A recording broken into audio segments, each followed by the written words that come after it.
Então vamos lá, já começando com a biografia de Dom Helder. Onde ele nasceu, como é que foi a infância dele, se for pertinente ou não.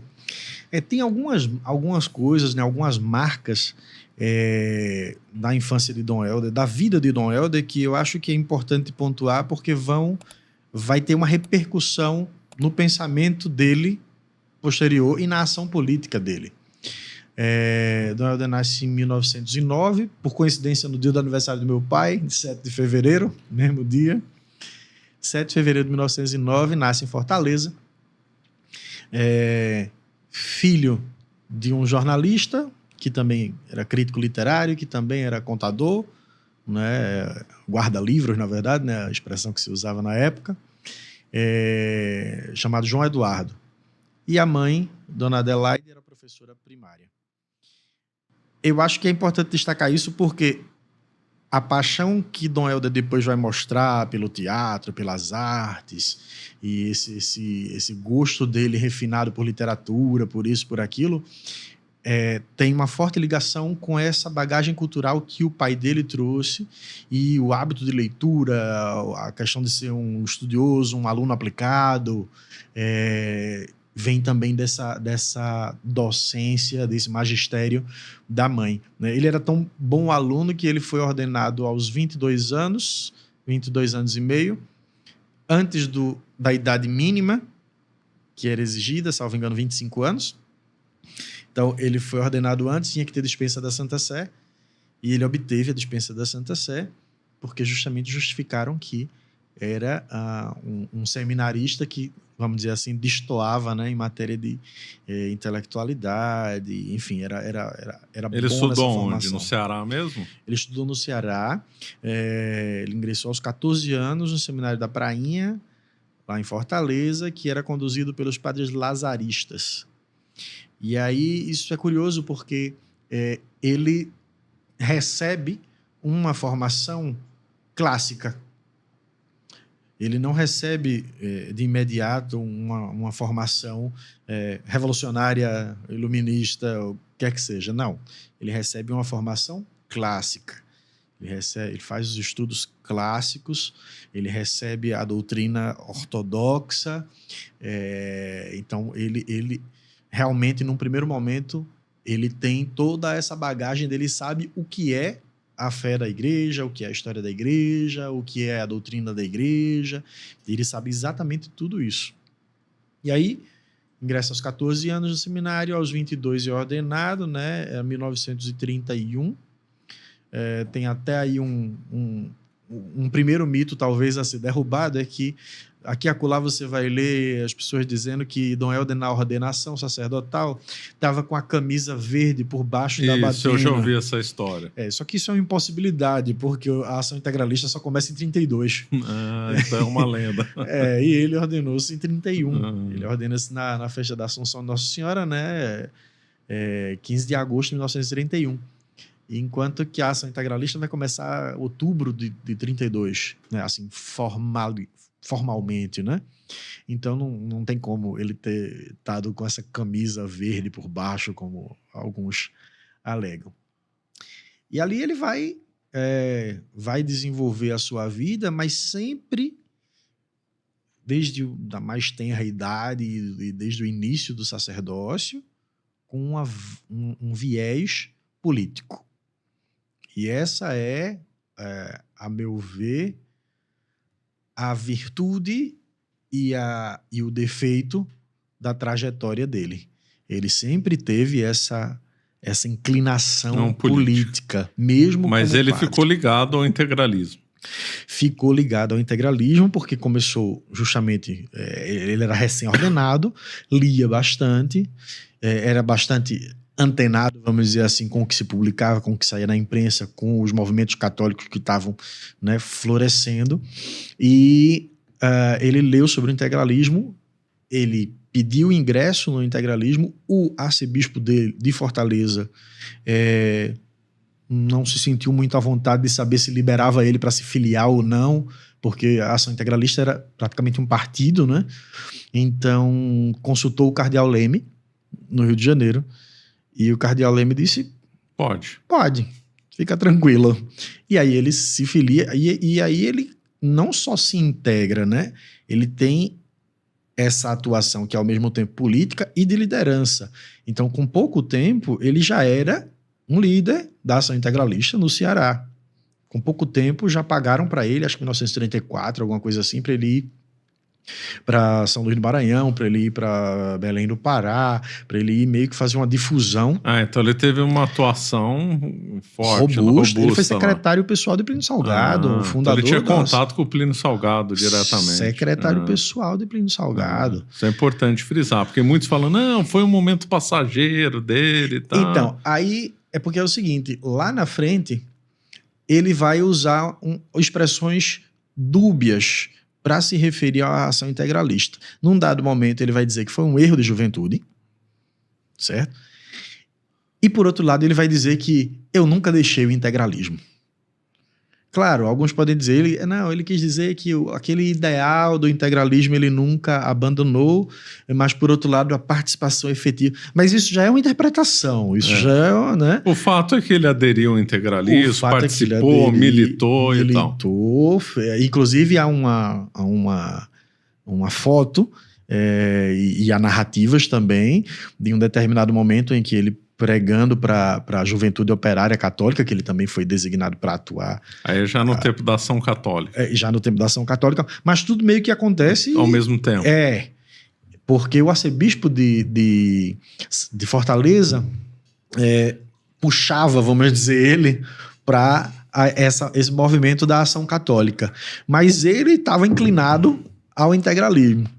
Então, ele tinha essa dupla atuação. Aí tem uma foto dele de batina e deixou propositadamente, é o que se diz, não se sabe se é verdade, alguns botões da batina abertos para que se visse a camisa verde que destacava aí os galinhas verdes, né, os membros da ação integralista. Então, assim, ele apaixonou-se pelo integralismo de verdade. Entrou de cabeça, liderou, propagou, escreveu, mas quando confrontado, essa é uma outra característica, vamos dizer assim, do Dom Helder, né? Ele evita tomar posições, ele gosta do cima do muro. Para não ficar mal com ninguém. Para não ficar mal com ninguém. Então, por um lado, ele diz, foi um erro de juventude, aqueles são fascistas, né? São neonazistas, são isso, são aquilo. Enquanto que, por outro lado, ele diz, não, o ideal integralista eu nunca abandonei. Quando é que ele abandona o integralismo? Ele vai, aos poucos, aí vai acontecer a Revolução Tenentista, né, aquela coisa toda da década de 30, e ele vai perdendo o encanto com o integralismo por notar, e essa parte me parece ser consistente com a realidade, verossímil, que dentro do movimento integralista, mesmo que a revelia de Plínio Salgado, fundador, estava de fato surgindo um nacionalismo exagerado, que lembrava muito o nacionalismo fascista, o nacionalismo da Alemanha, enfim. Então a coisa estava tomando um rumo que para ele já não era ideal. E já se estava antevendo ali a questão do Getúlio Vargas, né, que em 37 deu golpe. Deu golpe ali, o Estado Novo. E aí em 37 ele se desfilia da ação integralista, se afasta da ação integralista. E em 38 o próprio movimento vai ser dissolvido, porque Getúlio Vargas acabou com o movimento. Acabou com isso. Então, e aí ele fica um pouco desencantado. Aí ele já está no Rio de Janeiro, né? Ele já está no Rio de Janeiro, porque pediu, o pessoal fala, Dom Helder foi servidor público, passou em concurso. Sim, ele passou em concurso público lá no Ceará, na Secretaria de Educação do Ceará, quando era recém-padre, recém-ordenado. A vinda dele para o Rio de Janeiro é um pedido dele. Ele é que insiste para vir, escreve cartas, diz, olha, eu acho que eu seria útil aí, etc., e para oferecer um trabalho honesto e etc., da área da educação, e ele começa a se envolver mais fortemente com a educação no Rio de Janeiro. Nível estadual ou nacional?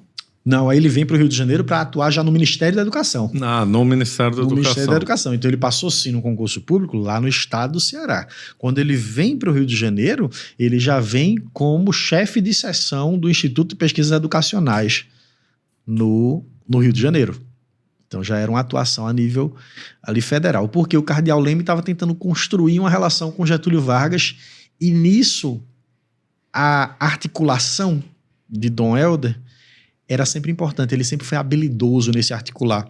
Essa palavra vai aparecer tanto nos críticos dele, quanto nos que o elogiam, tanto na ligação dele com as autoridades civis, quanto na relação dele com Roma, é articulador. Certo. Ele era um bom... por antonomasia, um articulador. Ele consegue ali juntar as pontes, por isso que ele não pode ficar mal com ninguém. Não pode se comprometer com nada. Inclusive, nas cartas dele, né, eu tive que ler toda a obra dele, né? Me propus a ler toda a obra dele assim, mas é interessante o uso das reticências. É muito recorrente. Quando você sabe qual que é a conclusão daquele pensamento, mas ele não conclui. Ele não conclui, porque... Sempre tem um porém, um entretanto. Isso, então ele não conclui. É muito importante, a água é muito importante. Mas a gente não pode esquecer que a não água também é extremamente importante. Quer dizer... Então ele fica sempre em cima do muro. Ele fica sempre assim. Só que isso é útil para articulação, né? Ele vai articular. É ele que vai organizar o Congresso Eucarístico Nacional de 1955. É ele que vai organizar a fundação da CNBB em 52, do CELAM, da Conferência Episcopal Latino-Americana e Caribenha, em 55 também. No concílio, essa é a função principal dele. Articular. Juntar quem teoricamente não ficaria junto, então ele vai lá e costura aquelas relações. Então, o que eu penso é que toda a trajetória dele, quando a gente vai vendo, ela é marcada por uma ação política contínua, seja na Secretaria da Educação, no Ministério da Educação, na política eclesiástica. Ela é marcada por uma atuação política, era um homem que gostava da política, que gostava da conversa, do diálogo, mesmo que fosse em vista da promoção do bem comum, etc. Aqui não se trata de demonizar a política, mas é que era mais político que padre. Certo. E as críticas a ele começam nesse sentido. Mas ele foi criticado nessa ocasião? Ele foi criticado por ser político demais? Foi criticado por ser político demais. Mas na ocasião? Qual ocasião? Nesses anos 50, 60? Sim, ele foi criticado já disso, mas é sempre uma crítica muito interna. Sempre uma crítica local. Por exemplo, havia em Recife, depois que ele, já em 64, né, os fornecedores de cana criticavam ele por causa disso, que o padre é para estar aqui para celebrar missa nas capelas dos engenhos, para fazer isso, para fazer aquilo, para coordenar isso, e está metido na política, no preço do álcool, na Sudene. Teve crítica nesse sentido? Chegou nesse assim, nível de detalhe, sim. Olha, que curioso. Só que aí... Quando é que ele foi para Recife? Ele foi para Recife em 64, em 12 de março. Ele diz, por uma obra da providência, né? De fato, foi um acaso. Ele estava nomeado já para São Luís do Maranhão. O Papa tinha nomeado ele para São Luís do Maranhão. Ia sair, ele era bispo auxiliar no Rio de Janeiro, e ele iria ser arcebispo de Olinda e Recife, arcebispo de São Luís do Maranhão. Na semana, morre Dom Carlos Coelho, arcebispo de Olinda e Recife. Muda os papéis todos, muda a nomeação, rasga, não foi publicada ainda, etc. E aí sai a nomeação dele, dia 12 de março de 64. Exatamente 12 de março de 64. E aí, ele, por alguma razão que aí nos escapa, porque as reticências dele não deixaram a gente concluir, ele preferiu isso. Você vai ler as cartas dele e ele vê claramente que se fosse da vontade do pai eu iria para o Maranhão e etc. Mas graças a Deus, por alguma razão Recife exercia nele Algum atrativo. algum atrativo. Pode-se dizer que foi alguma coisa de natureza, a visão política, a preponderância que Recife naquele momento exercia no Nordeste em termos políticos, talvez, não sei se era isso, se teria mais visibilidade sendo arcebispo de Olinda e Recife do que sendo arcebispo de São Luís do Maranhão. Não sei se era isso, nunca saberemos porque ele não revela, mas no escrito dele, né, quando ele comunica, né, que ele vai mandando cartas de Roma para o Rio de Janeiro e para Recife depois, fica bem claro que ele preferiu essa alocação, né? E aí as críticas a ele começam a vir de todo canto, né? Essa questão, eu comentava dessa questão da transcendência, né? Ou seja, não se via Dom Helder como um sacerdote, um bispo da igreja, etc. Se via como um político, alguém que articulava as coisas. Nessa época ele já tinha inclinação de esquerda? Quando é que ele mudou e passou a ser um militante assim? Tem um fato interessante. Em 1936, um francês chamado Jacques Maritain. Não, Jacques Maritain. O Jacques Maritain publica Humanismo Integral. E Dom Helder lê aquilo e fica um pouco impactado com aquilo. Lembra? 36 já estava ali, ele já estava começando a desilusão ali com o integralismo. E vem Jacques Maritain dar essa bordoada nele. E ele fica impactado com aquilo.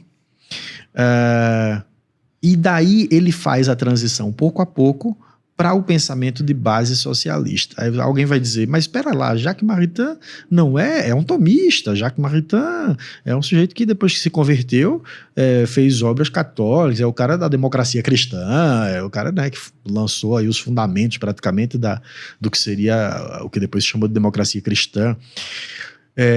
Acontece que há um processo de transição aqui filosófica em Dom Helder, porque ele foi formado de maneira clássica, ou seja, as virtudes, a alma, o espiritual, os novíssimos, todo esse conjunto de conceitos vinculados à alma, vinculados à interioridade, à metafísica, etc.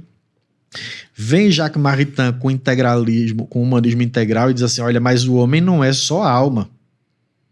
O homem é alma, é corpo, é matéria, é circunstâncias, é uma complexidade. Inclusive, depois Dom Helder vai dizer uma frase que, quando chamam ele de pastor de almas, eu não sou pastor de almas, eu sou pastor de homens. Porque ele recusa a perspectiva puramente espiritual da coisa. Ele quer o homem integral, alma, corpo. Só que aí, nessa transição, aqui só alma, na formação clássica, depois o homem integral, corpo e alma, ou matéria e alma, e depois tira a alma e fica só a matéria. Você entende? Porque o materialismo da doutrina marxista que depois ele abraçou é muito claro, né? Não tem espaço para o sagrado, para o transcendente, não tem espaço para isso. Então ele fez essa triste caminhada. Que ele chegou a ler Marx, ele fala que se leu Marx, se gostou, como é que foi isso? Ele era um leitor voraz, ele evita falar especificamente da obra de Marx. Ele menciona vários livros de natureza marxista e de base socialista, enfim, vários, mas especificamente o Capital, sei lá, não, ele não menciona isso. Provável que tenha lido. Nisso, até aí, assim, penso, não há pecado nenhum da parte dele nesse sentido. O problema começa realmente quando ele abraça aquilo e traz aquilo para a atividade dele. Então, essa é a crítica que se faz desde o início. O senhor virou um materialista, Dom Helder. O senhor não pensa mais em algo. Tem uma coisa engraçada, né, que o Nelson Rodrigues dizia que Dom Helder só olha para o céu para saber se vai chover. Exatamente. Né? Então, as crônicas do Nelson Rodrigues eram muito boas. Muito boas, pois é. E aí ele sofreu crítica de todos os lados. Ele sofreu crítica de Gustavo Corsão. Ele sofreu crítica do Gilberto Freire. Ele sofreu crítica de Nelson Rodrigues. Ele, já em 69, as críticas eram tantas e haviam se avolumado tanto que uma comissão da CNBB, com o então secretário-geral, que era o cardeal Agnello Rossi, e mais 2 prelados, tiveram que sentar com ele e pontuar crítica a crítica. Acho, ele chegou nesse ponto, então? Assim, deram uma enquadrada nele. Disse, olha, pera lá, o pessoal está falando que as suas opiniões sobre economia não fazem nenhum sentido. O pessoal está dizendo que o senhor viaja demais e abandona a diocese, o que é uma verdade. Ele gostava de viajar muito? Ele recebia muito convite. E aí, o que é que acontece? Tinha o arcebispo auxiliar, né, Dom Lamartine, e a diocese ficava nas costas de Dom Lamartine. Aliás, um dia desse, um sacerdote lá da diocese foi dar uma entrevista, etc., e comentando a época de Dom Helder, a época da ordenação dele. Aí diz que a gente foi resolver as coisas da ordenação e etc., e naquela época se tratava tudo com Dom Lamartine. Quando você ia falar com o Dom Helder, dizia, trate com Dom Lamartine, trate com Dom Lamartine. Ele já tinha delegado pro Dom Lamartine. Já tinha delegado tudo, né? E aí as críticas se avolumam. Chegaram a fazer críticas sobre o financiamento das viagens. O governador aqui de São Paulo disse que ele era financiado por Cuba e Moscou, o Sodré. Abreu Sodré. Abreu Sodré levantou uma crítica, disse, quem está financiando as suas viagens é Cuba e Moscou e etc e tal. Mas independente disso, naquela época não se tinha essa cultura de transparência que tem hoje, etc. Não tinha.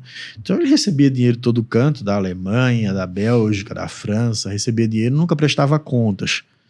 Então isso começou a pesar nele, essas críticas. Aí ele faz uma carta meio raivosa em 1970. Não deu certo o enquadramento, então? Não deu certo o enquadramento, porque provavelmente ele deu as justificativas dele e os bispos ficaram numa situação delicada. Aliás, o presidente da CNBB de então, né, o secretário-geral da CNBB de então, o cardeal Agnello Rossi, tinha sido sagrado bispo por Dom Helder.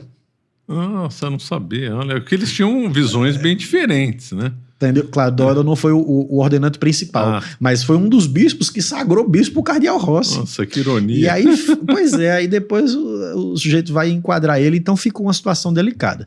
Mas aí a Rede Globo, na época, né, que enfim, endossou algumas dessas críticas, e a Rede Globo, não, perdão, o jornal O Globo, especificamente o jornal. E aí Dom Helder faz uma carta, manda para a diocese, pede que se publique, etc e tal, e espera que seja publicado no jornal O Globo também, como se fosse uma retratação. E ele diz, quem pagou a minha viagem para tal lugar foi fulano de tal. Querem confirmar? Tá aqui o endereço e o telefone. Para tal lugar, quem pagou foi Beltrano. E aí ele sai relacionando todas as viagens que ele fez em 1970, 69, 70, ele sai relacionando e dizendo, quer saber quanto foi? Quer saber quem que pagou? Foi fulano e foi Beltrano. E tem mais, esse ano ainda vou viajar para tal lugar, para tal lugar, para tal lugar, e ele sai dizendo quem são os financiadores. É claro que soa honesto dizer assim, é só você escrever, etc. Mas por outro lado, quem que escreveu, né? Ninguém escreveu, né? Então assim, não tô aqui querendo dizer que ele pessoalmente desviou nada, porque ele de fato morreu pobre, sem nada, não deixou herança, nada, enfim. Então não é aqui o caso de acusá-lo de desvio. Mas o fato que motivava a crítica era que o senhor está se ausentando da paróquia. Sua obrigação é ficar na paróquia e tal. Na diocese, né? Então, aí... Na diocese. Até que Paulo VI intervém e limita a ausência dele fora do país para apenas 2 meses por ano. Então a coisa estava grave. Para chegar no Vaticano, era 80 convites por ano. Olha, é muita. Então, 80 convites, a pessoa não ia parar mais em Recife. 80 convites para todos os cantos do globo. Estados Unidos. Então ele ficou uma pessoa muito popular no mundo inteiro, então. Sim, é o que eu digo assim, a pessoa de Dom Helder, hoje, eu me debrucei sobre esse estudo de maneira, como eu disse no início, de maneira autônoma, um pouco para me livrar das leituras técnicas, tantas que eu tinha feito. Eu digo, eu vou ler alguma coisa que me interesse, que eu goste e tal. E comecei lendo por isso. Mas é uma figura que aos poucos eu fui notando que se você entender Dom Helder bem, você vai entender bem a postura da CNBB hoje. A chave de interpretação da Conferência Nacional dos Bispos do Brasil, ainda hoje, a chave de interpretação é Dom Helder. A da conferência não faz nada do que Dom Helder já não tenha proposto, feito, aventado, etc. Então, é uma figura que não interessa só a Arquidiocese de Olinda e Recife. Interessa ao catolicismo brasileiro como um todo, e agora com a proposta dele ser levado aos altares, acaba sendo uma questão, pelo menos para os católicos, uma questão de uma dimensão bem mais ampla, né? Vamos dizer assim. Ele ficou quanto tempo em Recife, Olinda? Ele ficou de 1964 até 1985. Por 21 anos. Ele ficou durante o governo militar lá. Durante o governo militar, exatamente. Ele fez 75 anos. Na época a regra não existia, né? E ele acabou fazendo a regra da renúncia aos 75. Não existia. Aí ele foi um dos que votou para que essa regra acontecesse. E aí foi vitimado pela própria regra. Quando chegou aos 75, em fevereiro de 84, ele manifestou a renúncia e, como é praxe, a Santa Sé levou ali um tempo para nomear o sucessor dele. Mas é curiosíssimo, porque o sucessor dele, que foi Dom José Cardoso Sobrinho, um carmelita de formação tradicional e etc. Eu conheci ele. Conheceu? Lá em Goiânia, já emérito. Né? Ah, já emérito, né? Quando ainda em atividade, é muito conhecida essa história de quem tem alguma proximidade com a Cúria Metropolitana lá de Recife, né? Dom José sempre contava que na nomeação dele para vir para cá, ele estava em Paracatu, Minas Gerais, e aí o Papa chamou ele para nomear ele. O Papa chamou ele pessoalmente lá em Roma para que ele viesse comunicar a ele: estou lhe nomeando arcebispo de Olinda e Recife. Você vai sair da diocese de Paracatu e você vai assumir a arquidiocese de Olinda e Recife. E aí isso foi num almoço com João Paulo II. E João Paulo II repetiu para ele uma das primeiras frases que João Paulo II não era papa na ocasião. Era papa, 84 já. Ah, não, 84 78. Era, tá certo. E aí João Paulo II chama Dom José Cardoso Sobrinho e diz: Pastor forma gregis. O pastor forma a sua grei, o seu povo. E completa dizendo que até agora Olinda e Recife tiveram a cara de Helder Câmara. A partir de agora vai ser você. Então era um objetivo, vamos dizer assim, de João Paulo II desfazer aquela obra pró-comunista que Dom Helder tinha deixado em Recife, né? E de fato os perfis são opostos, tanto que Dom José sofreu horrores no início. Teve aquele caso do aborto, né? Ele sofreu demais. Aí já foi em 2009, eu acho, né? Mas no início teve os padres ligados a Dom Helder, aprontaram muita coisa, né? Teve um pároco do Morro da Conceição, até faleceu recentemente, né? O padre Reginaldo Veloso, que recusou-se a entregar a paróquia.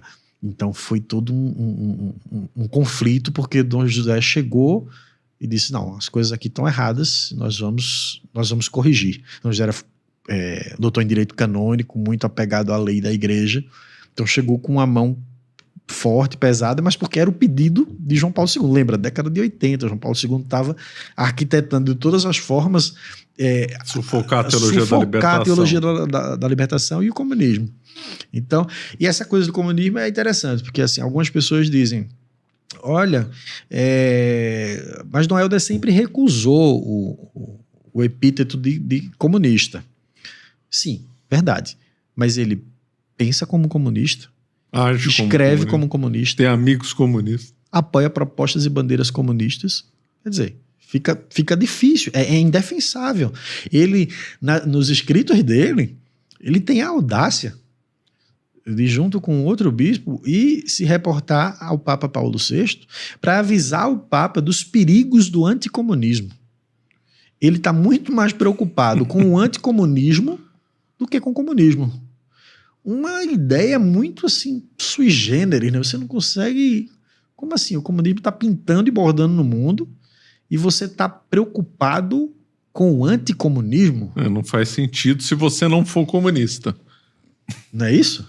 Então, ele era simpático à Revolução Cubana. Inclusive, acho que o Sunday Times nos Estados Unidos chegou a colocar que, num determinado momento, que os 2 homens mais influentes da América Latina eram Fidel Castro e Dom Helder Câmara. Olha. Os 2 homens mais influentes. E eram mais ou menos na mesma linha. E aí ele vai trazer da Europa toda uma bagagem teórica de padres que vem implantar isso em Recife, que vem disseminar e formar os padres. Agora, ele foi um grande autor doutrinário como Leonardo Boff ou não? Não. Não, né? Não. Ele era mais homem da praxis, né? Exatamente. Ele não... Agora, era um leitor voraz, assim. A formação dele uma coisa... Até as pessoas falam as vigílias de Dom Helder, né? Você vai ver frequentemente os admiradores de Dom Helder falarem das vigílias dele, porque ele acordava, dormia aí umas 9, 10 horas da noite, aí acordava às 2 da manhã e ficava acordado até às 4, 5 da manhã, em vigília. Aí você pensa, vigília, você pensa uma coisa quase monástica, né? Ele estava ali, rezando a liturgia das horas, na madrugada, com texto, com breviário. Não. Não é isso que se depreende dos escritos dele. O que se depreende é que ele ficava lendo, escrevendo, refletindo, escrevendo poema. Então, a vigília para Dom Helder não tem o mesmo sentido da vigília enquanto prática espiritual. Então o pessoal menciona isso como se fosse, olha, a mística de Dom Helder, da santidade dele. A mística e tal. Não tem mística ali. Tem um homem lendo vorazmente 2, 3 livros por noite, assim, uma leitura imensa. Ele leu essas obras todas marxistas e quando via os autores, quando ia a Roma por ocasião do concílio, por exemplo, que ele participou, ele encontrava esses autores e tentava trazer esses autores ou para dar palestras aqui, para promover conferências, etc., ou até mesmo lá na Domus Maria, né, que é a casa onde eles se reuniam em Roma. Ele reuniu os presidentes das conferências episcopais e eles se reuniam ali para manobrar, fazer as manobras no concílio. Aí quem que ia dar palestra dar formações ou falar um pouco nessas reuniões da Domus Maria? Yves Congar, Henri de Lobas. Os modernistas. Os modernistas todos. Até teve uma situação com o postulador da causa dele, que é um frade capuchinho até bom, não tenho nada contra ele, mas ele ficou meio chateado quando eu comecei esse trabalho de ler e criticar ou apresentar outra versão da vida depois do a gente fala em detalhes disso. Uhum. Aí a gente vai voltar nesse tema, mas com mais cuidado. Só que eu não te deixei concluir. Sim. Quando você falou que ele trouxe umas pessoas para o Brasil para divulgar. Como é que foi isso? Ele tinha muito contato na Bélgica, na França. Então, ele trouxe padres belgas, franceses, italianos, americanos. Ele trouxe gente com formação sólida nesta linha de pensamento. E fundou o Instituto Teológico do Recife, o ITER. E ali formou os seminários. O objetivo era formar os seminaristas dentro daquela linha que ele chamava de desenvolvimentista, né? Então era padres para o desenvolvimento.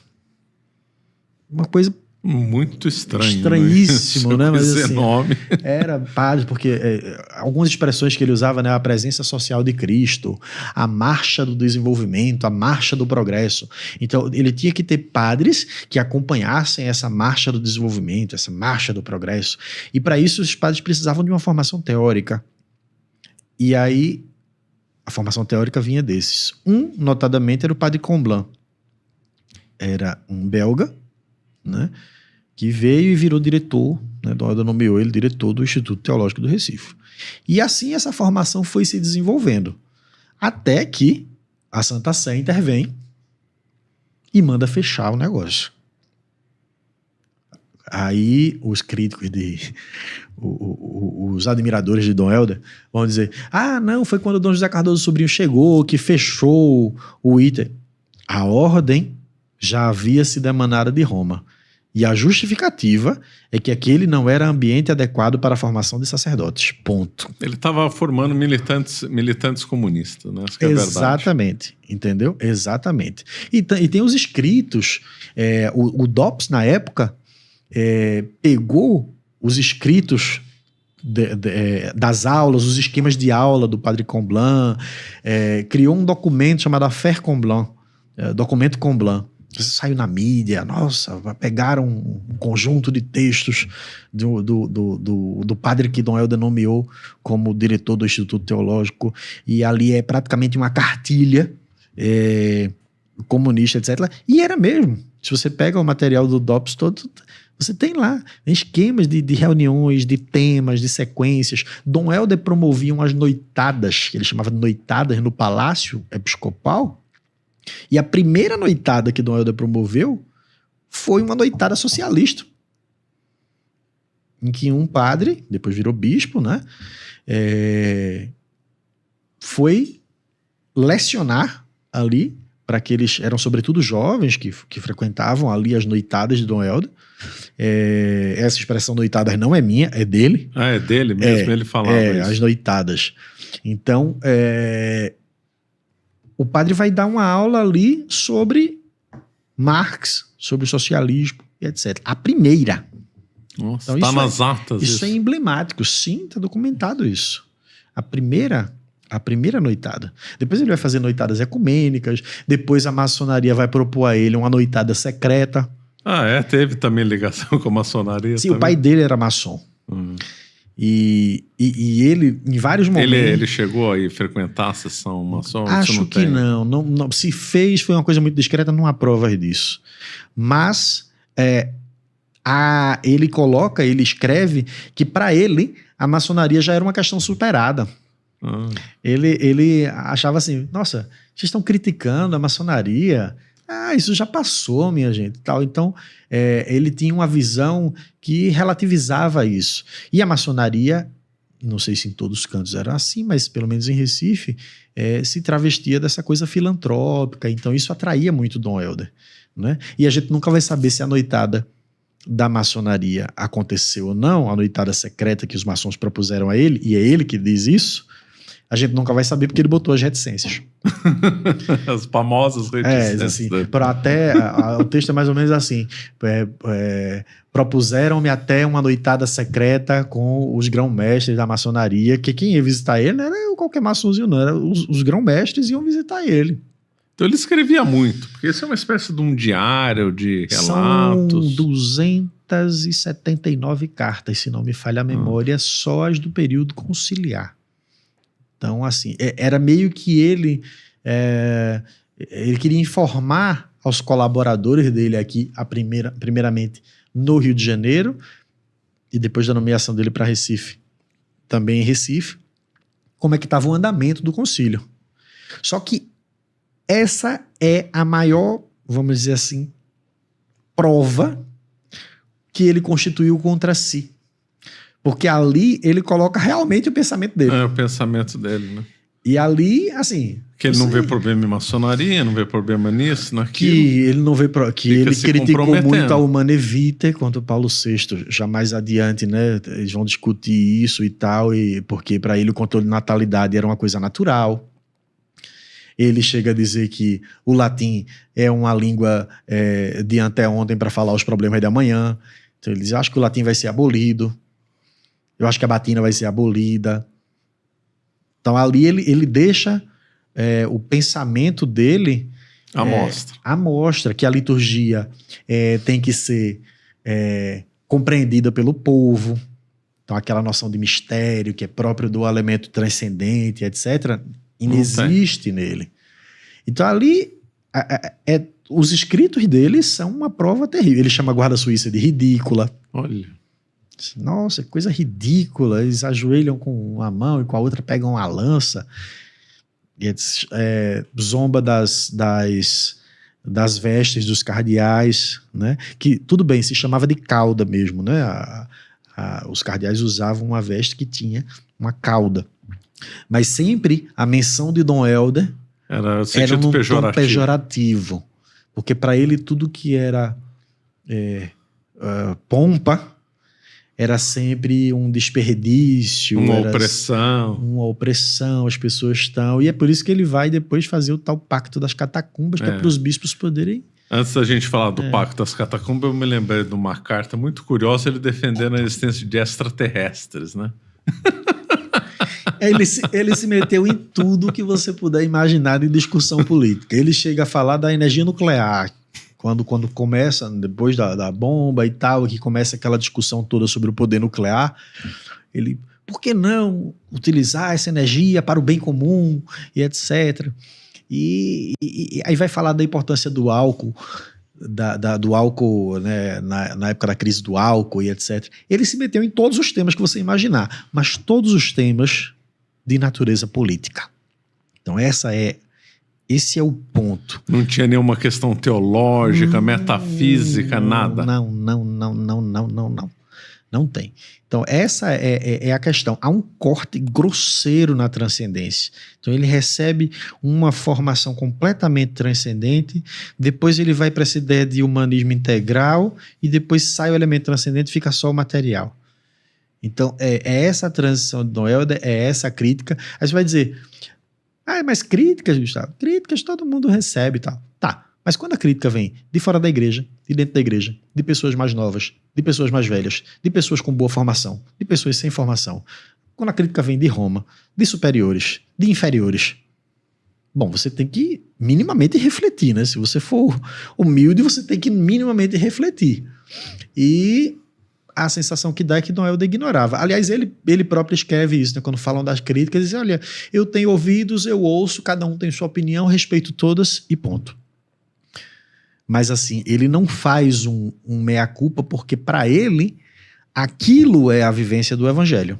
Você acaba de assistir um corte do Caravelas Podcast.